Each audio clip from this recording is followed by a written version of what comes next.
Prosecutor Ken Kratz has since commented on the docuseries numerous times, but here's just one thing that he said. He said, "You don't want to muddy up a perfectly good conspiracy movie with what actually happened, and certainly not provide the audience with the evidence the jury considered to reject that claim." Now, the filmmakers responded and said Ken Kratz is entitled to his own opinion, but he's not entitled to his own facts. If he'd like to put together a documentary and try to discredit us in some way, he's welcome to do that. We're not going to be pulled into relitigating the Halbach case with him.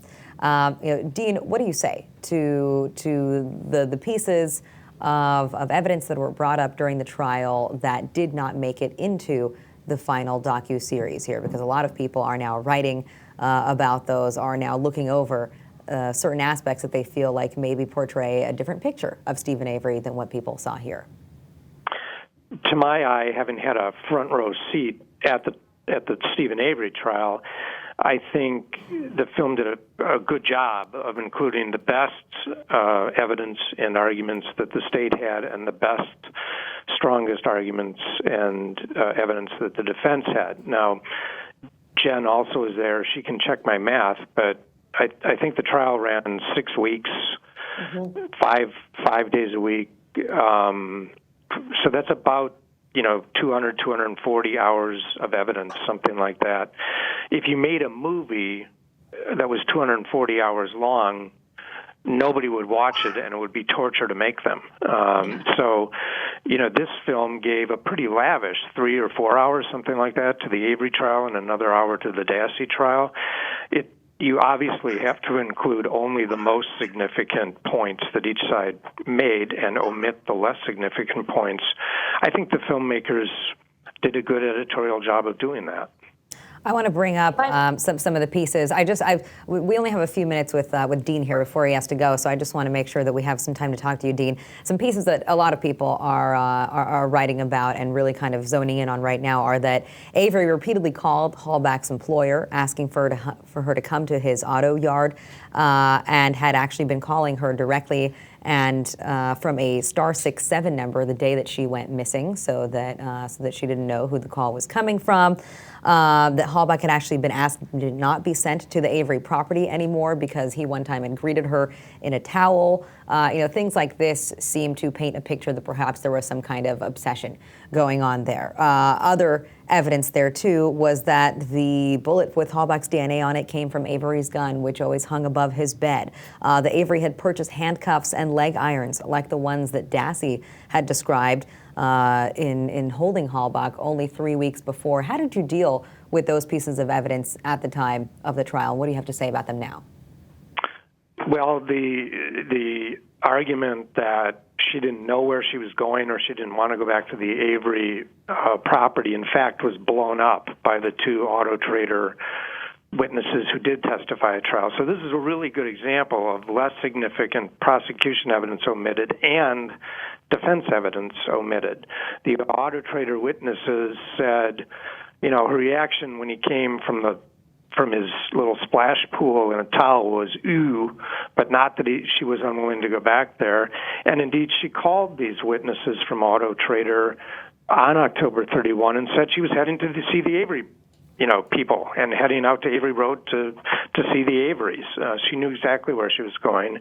And indeed, the last call from Steven's number to her was not a *67 call. So, again, you get down in the weeds on this, and it all turns out to be less significant, in my mind, than the evidence that the filmmakers did boil down to include in the film.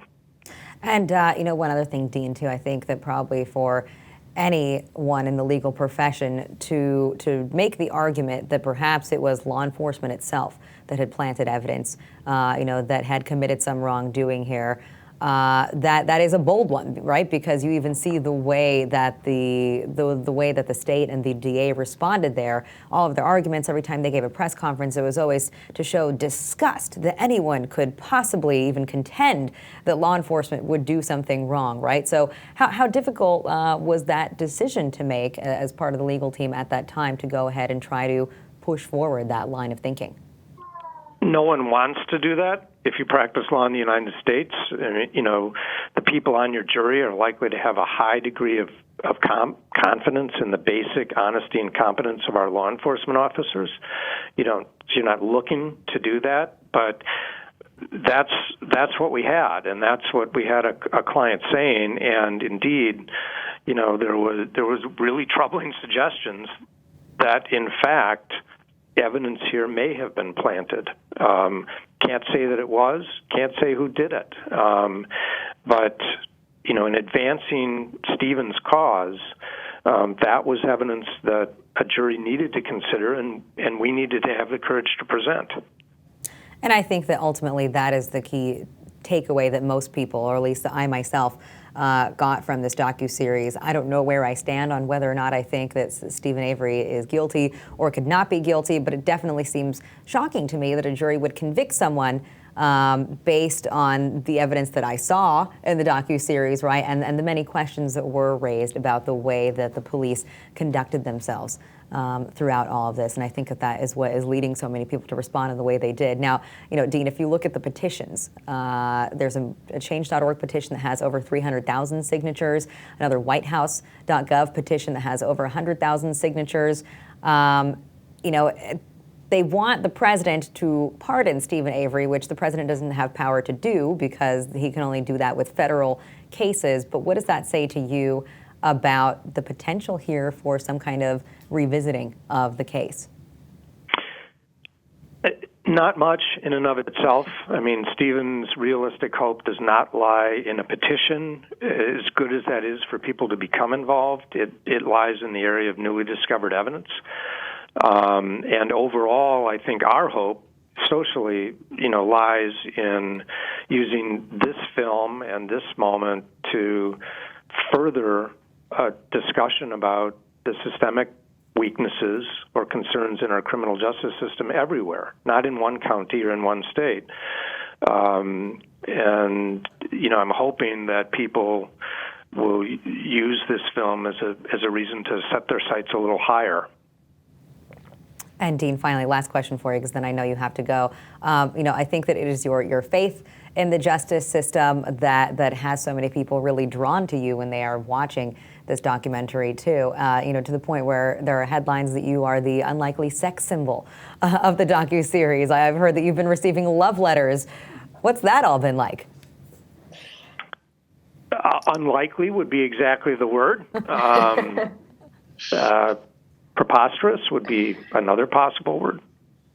Maybe a little flattering? Please. I mean, I'm a 55-year-old quiet guy in Wisconsin who was minding his own business, and that's what I'm going to be next week too.